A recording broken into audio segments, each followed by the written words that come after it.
नवंबर 2017। एक हवेली, एक बंद कमरा जो 60 साल से नहीं खुला था, एक मां के सौखत जो कभी भेजे ही नहीं गए, और एक राज जो आज पहली बार सामने आने वाला था। भारतपुर पर तब नवंबर की एक ठंडी सुबह का धुंधला साया उतर आया था। एक काली एसयूवी जयपुर हाईवे से उतरकर राजस्थान के एक छोटे से गांव की कच्ची सड़कों पर मिलती जा रही थी।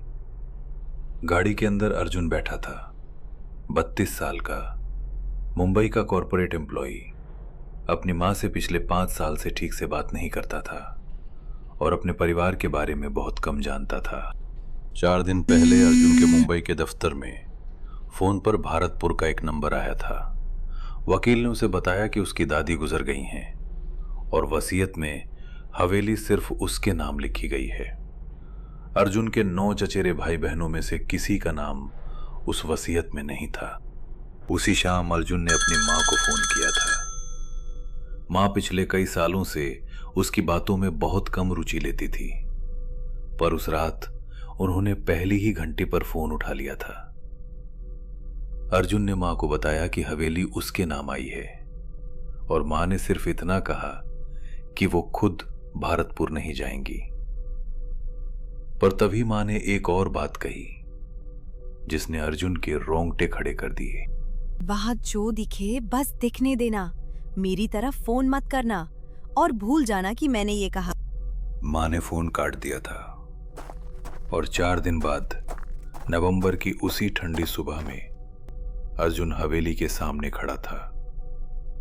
हवेली 100 साल पुरानी थी, 2 मंजिला, और जब उसने दरवाजा खोला तो अंदर की हवा ठंडी थी पर बासी नहीं थी।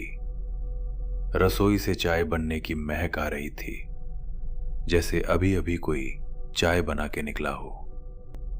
पर हवेली में कोई नहीं था सिवाय एक बूढ़े आदमी के जो दरवाजे पर खड़ा था। राम स्वरूप काका दादी के पुराने सेवक थे। उन्होंने अर्जुन को बताया कि दादी पिछले हफ्ते तक बिल्कुल ठीक थीं और डॉक्टर ने प्राकृतिक मौत बताई थी। पर तभी काका ने अचानक एक और बात जोड़ी जो शायद उन्हें में ही कहनी चाहिए थी। साहिब, जो आप सोच रहे हो मैं भी यही सोच रहा हूं। अर्जुन ने अपना सामान नीचे रखा और काका को बताया कि वो आज रात होटल नहीं जाएगा। काका ने जवाब नहीं दिया। रात के 9 बजे काका खाना लेकर आए, दाल बाटी, घी, गुड़। पर उन्होंने अर्जुन की कुर्सी के सामने रखी अपनी थाली नहीं छुई। काका कुर्सी पर बैठे जरूर, पर खाना नहीं खाया और अर्जुन की तरफ नजर भी नहीं मिलाई। अर्जुन ने काका से पूछा कि ऊपर वाला कमरा किसका था। मत पूछ। अर्जुन ने फिर पूछा कि 1962 में क्या हुआ था और काका ने धीरे से बताया कि उस साल वो 15 साल के थे। हवेली की रसोई में अपने बाप के साथ काम करते थे और बस इतना। फिर अर्जुन ने सीधा पूछा कि क्या दादी ने आत्महत्या की थी। काका बहुत देर तक चुप रहे, पर तभी उन्होंने धीरे से शुरू किया। साहिब, दादी ने पिछले हफ्ते मुझसे एक बात कही थी। बोली थी, जब भारतपुर का लड़का आए तो तू चाबी दे देना। मैं पिछले 30 साल से ये चाबी संभाल रहा हूं, अब थक गया।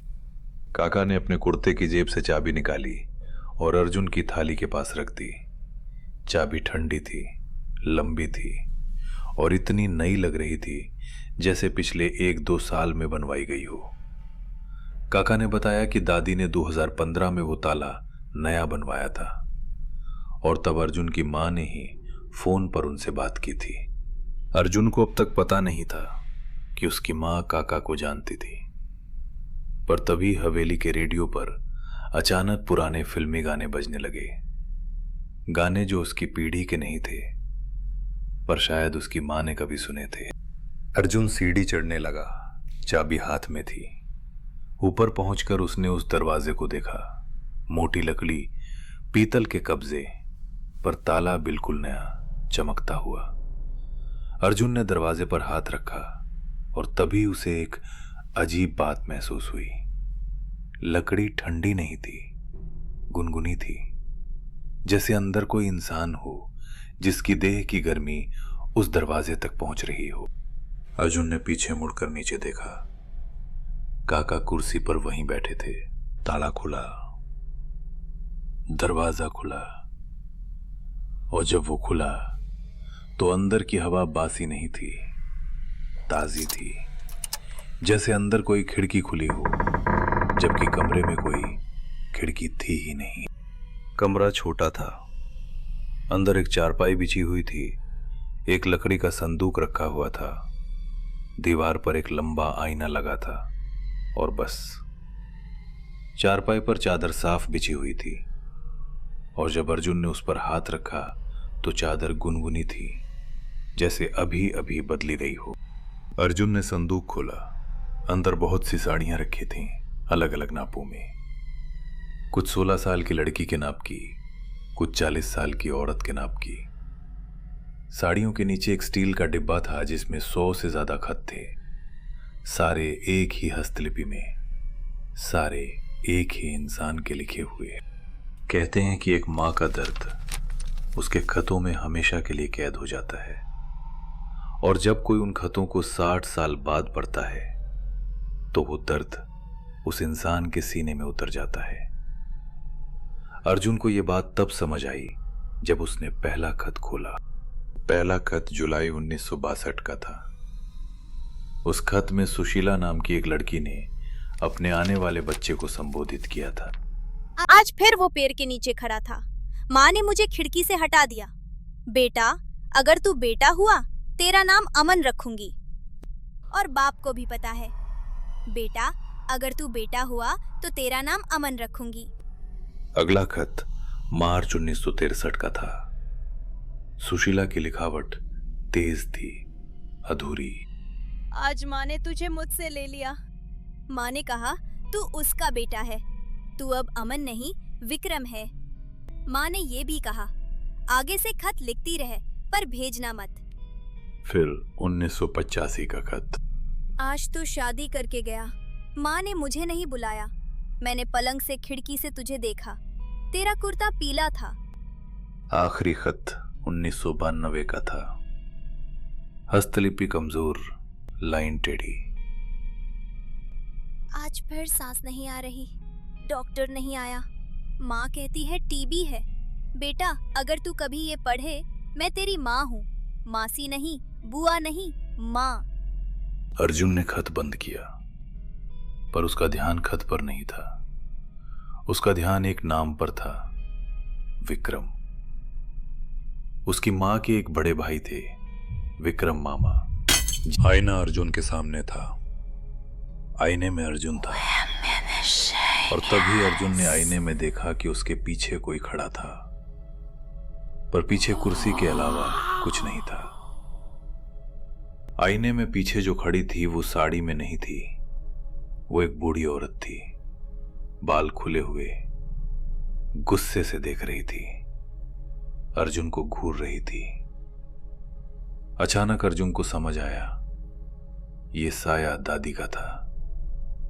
दादी मर चुकी थी, पर दादी यहां थी। अर्जुन ने खत डिब्बे में वापस रखे, संदूक बंद किया, कमरे से निकला, पर दरवाजा खुला छोड़ दिया। काका हाल में कुर्सी पर वहीं बैठे थे, और जब अर्जुन उनके सामने आया, साहेब, आप सब पढ़ लिए। काका ने बताया कि वो 30 साल से वो खत बाहर ले जाते थे। सुशीला जी कहती थी भेज दो, माँ जी कहती थी मत भेज। उन्होंने स्टैंप खरीदी थी, पता भी लिखा था, पर हर बार वापस लेके आते थे और संदूक में रख देते थे। 30 साल। काका ने बताया कि विक्रम साहिब अब के 64 साल के हो गए होंगे, और वो उनके बचपन के दोस्त थे। एक ही हवेली में बड़े हुए थे दोनों। अर्जुन ने पूछा कि क्या दादी ने आत्महत्या की। दादी ने हार मानी। काका ने बताया कि पिछले हफ्ते अर्जुन की मां ने दादी को फोन किया था और कहा था कि वो अगले हफ्ते आ रही हैं और अब हवेली का काम करना है। दादी ने फोन रखा, काका को बुलाया और कहा कि लड़की आ रही है और अब वो सब खोलने आ रही है। मुझे सोचने का समय चाहिए। अगली सुबह दादी पलंग पर मिली। काका ने बताया कि उसी दिन अर्जुन की मां ने उन्हें फोन किया और कहा कि जब लड़का आए चाबी दे देना, खत दिखा देना और फिर वो अपना फैसला ले। काका का काम वहां खत्म। साहब, फैसला आपका है। मैं थक गया हूं। उस सुबह अर्जुन ने अपना सामान बांधा, खत का डिब्बा गाड़ी में रखा और जयपुर की तरफ निकल पड़ा। 3 घंटे का रास्ता था। अर्जुन ने रास्ते में मां को फोन किया, पर मां ने फोन नहीं उठाया। विक्रम शर्मा टेक्सटाइल्स, स्थापित 1985। ये साइन बोर्ड अर्जुन ने 50 मीटर पहले देख लिया था। उसने गाड़ी पार्क की, डिब्बा उठाया और दुकान के सामने आकर खड़ा हो गया। अंदर एक आदमी था, 64 साल का, सर पर कम बाल, और वो एक ग्राहक को कोई कपड़ा दिखा रहा था। वो आदमी अर्जुन की तरफ नहीं देख रहा था, पर अर्जुन की मां की शक्ल उस आदमी में थी। अर्जुन ने यह पहली बार अपनी पूरी जिंदगी में देखा। कहते हैं कुछ फैसले इसलिए नहीं होते क्योंकि करने वाले की हिम्मत नहीं होती। हर पीढ़ी अगली पीढ़ी पर डाल देती है। पर तभी अर्जुन ने वो डिब्बा अपने हाथ में पकड़कर महसूस किया कि उसकी मां इस फैसले से भागी थी। दादी इस फैसले से भागकर मर गई थी और काका 30 साल से यह डिब्बा उठाए चला। आज ये डिब्बा अर्जुन के हाथ में था और दुकान का दरवाजा खुला हुआ था। अर्जुन ने पीछे मुड़कर एक बार देखा। सड़क पर एक काला साया तेजी से उसकी गाड़ी की तरफ जा रहा था। दादी का